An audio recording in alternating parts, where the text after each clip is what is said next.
Pada 19 September 2023, Visipol UGM meluncurkan buku Megashift yang ditulis oleh 29 akademisi lintas fakultas yang ada di Universitas Gadjah Mada.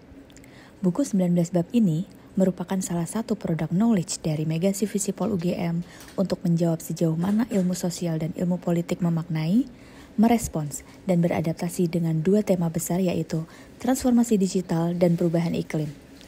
Harapannya, buku ini juga dapat berkontribusi terhadap komitmen UGM terkait pembangunan berkelanjutan atau SDGs, terutama pada aspek climate action. Kami persembahkan podcast buku Megashift Visipol UGM.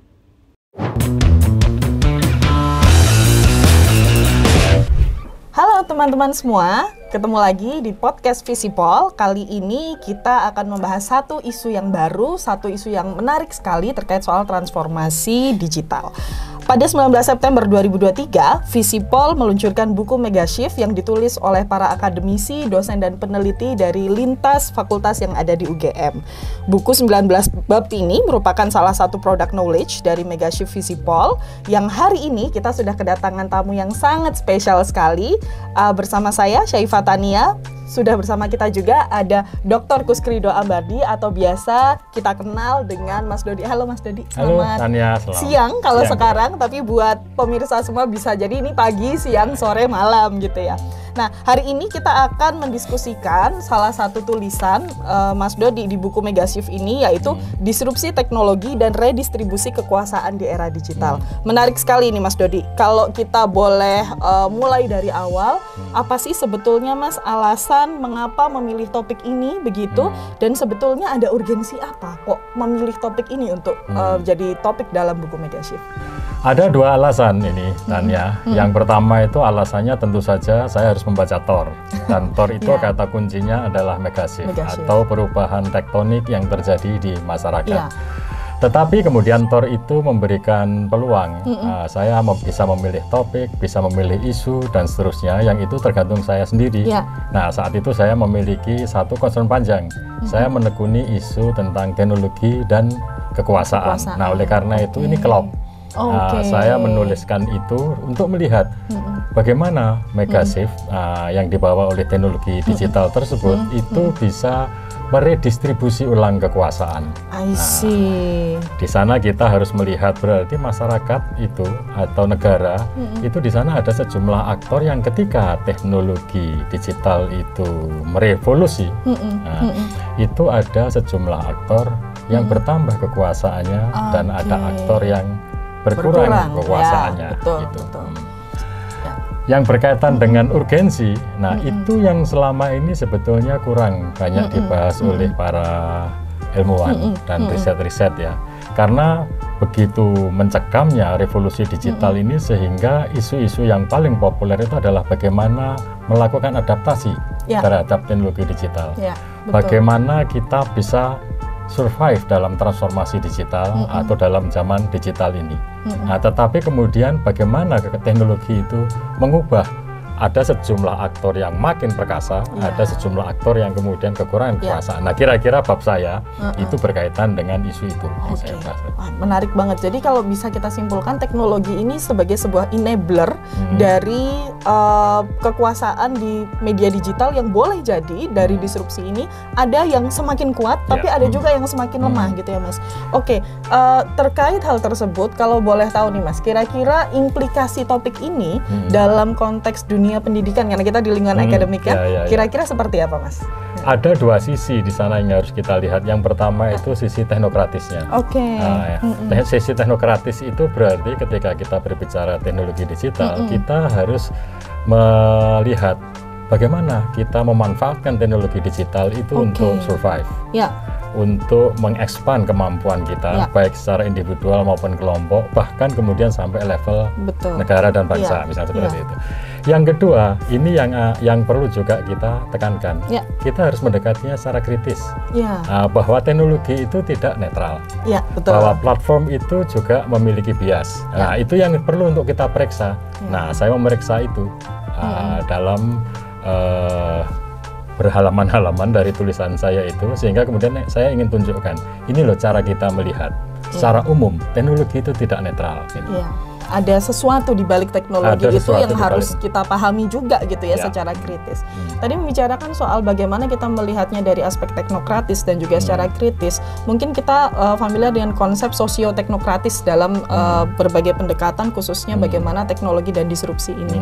Kalau kita secara lebih spesifik nih Mas, kira-kira dalam konteks ilmu sosial, implikasi dari kondisi seperti ini bagaimana Mas? Dan dari tulisan yang Mas Dodi sudah susun begitu. Nah di sana ada yang spesifik terutama untuk yang kedua. Kan topik kita di Visipol ini 6 jurusan itu berbicara tentang kekuasaan. Betul. Nah berarti kita harus melihat kekuasaan itu dengan cara tertentu. Betul. Nah cara tertentu itu yang kemudian saya mencoba untuk membahas topik besarnya, yakni demokrasi. Nah sekarang berarti ada dua yang harus kita hubungkan. Yang pertama adalah teknologi digital, kemudian yang kedua adalah demokrasi. Demokrasinya, nah, betul. Berarti di sana kan kita harus melihat siapa ini yang mendapat manfaat paling besar dan kekuasaannya bertambah dalam demokrasi, dan kemudian mana yang melemah. Nah, di sana saya memakai dua istilah, ada weakest link. Nah, itu adalah publik. Para pemilih kalau seandainya kita bicara tentang kontestasi election politik, misalnya nah, kemudian ada yang strongest link. Nah, yang the weakest link inilah pemilih itu yang kemudian perlu untuk diberdayakan. Kata kunci di sana itu adalah bagaimana informasi yang diterima oleh publik tersebut itu justru membuat mereka itu lebih wise, lebih cerdas, dan lebih kritis untuk melakukan pilihan-pilihan politik. Nah, itu tetapi di sana itu the weakest link itu adalah pemilih. Karena kadang-kadang kita sebagai pemilih itu kan tidak tahu informasi ini benar atau tidak ya. Betul. Ini hoax atau bukan. Saking banyaknya ya Mas ya. Nah kemudian di sana ada the strongest link. Di sana saya bagi dua strongest link itu. Yang pertama itu adalah para profesional pemilu. Yang melakukan kampanye, praktisinya, aktor-aktornya, dan di situ Tania mempelajarinya sebagai orang komunikasi. Jadi bagaimana merancang pesan, bagaimana melakukan merancang media mix, paduan media dan seterusnya. Nah kemudian di sana itu berarti kan profesional itu mereka memiliki kelebihan dibanding dengan publiknya. Tadi yang weak tadi ya Mas ya. Betul. Nah ada satu istilah teknis di sana yang perlu untuk kita kita kenal, yakni adanya electoral industrial complex. Itu adalah para profesional yang mereka itu mampu untuk merekayasa bagaimana proses pertukaran informasi dan penyebaran informasi itu dalam kendali mereka. Dan itu sesuatu yang disengaja Mas? Itu yang disengaja. Nah dalam bahasa populer kan kita kenal itu ada istilah buzzer. Itu masuk salah satu komponen yang penting di sana. PR profesional, meskipun di sana itu buzzer dengan PR itu kadang-kadang bahasanya sangat tipis. Iya betul. Kemudian yang kedua, yang strongest link itu yang salah satu yang menjadi diskusi saya agak panjang dalam bab saya, yakni yang berkaitan dengan platformnya. Platform itu bisa platform media sosial, yang kemudian kita bicara big tech, dan kita bicara GAFAM, Google, Amazon, Facebook, Apple, dan Microsoft. Global tech ya Mas Global tech. Nah, itu perlu untuk kita periksa. Ketika informasi diproduksi dan disebarkan melalui platform mereka, bagaimana karakter platform ini? Ini yang kemudian saya katakan tadi, platform-platform itu bukan semata-mata susunan teknis loh ya, tetapi dia punya sesuatu di sana di baliknya yang bisa ada biasnya. Boleh jadi. Bias terhadap ideologi tertentu, bias terhadap kepentingan ekonomi tertentu, dan seterusnya. Nah, itu yang perlu untuk kita lihat juga. Jadi selama ini itu kan kita berpikir bahwa seolah-olah yang kita berdayakan itu hanya publiknya. Betul. Ini separuh cerita, separuh yang lainnya itu ini harus kita perhatikan platformnya. Jadi kita di sana punya beberapa PR jadinya. Jadi yang pertama itu bagaimana memberdayakan publik pemilih dalam konteks politik elektoral, dalam konteks demokrasi. Kemampuan mereka untuk bisa mendapatkan informasi yang berkualitas. Setuju. Tetapi kemudian informasi yang berkualitasnya tergantung dari gatekeeper. Gatekeepernya kalau dulu media, kalau sekarang platform. Nah oleh karena itu perlu ini kita periksa platform ini. Karena platform itu sendiri posisinya tidak sepenuhnya netral, pasti ada bias kepentingan dan faktor-faktor di baliknya yang juga pada akhirnya akan mempengaruhi bagaimana masyarakat mendapatkan informasi dari platform yang diakses tersebut. Gitu ya. Wow, menarik banget ini Mas Dodi. Banyak banget hal yang kemudian mind blowing banget, banyak banget hal yang kemudian perlu kita kaji dan kritisi ketika kemudian kita mengakses sesuatu gitu ya.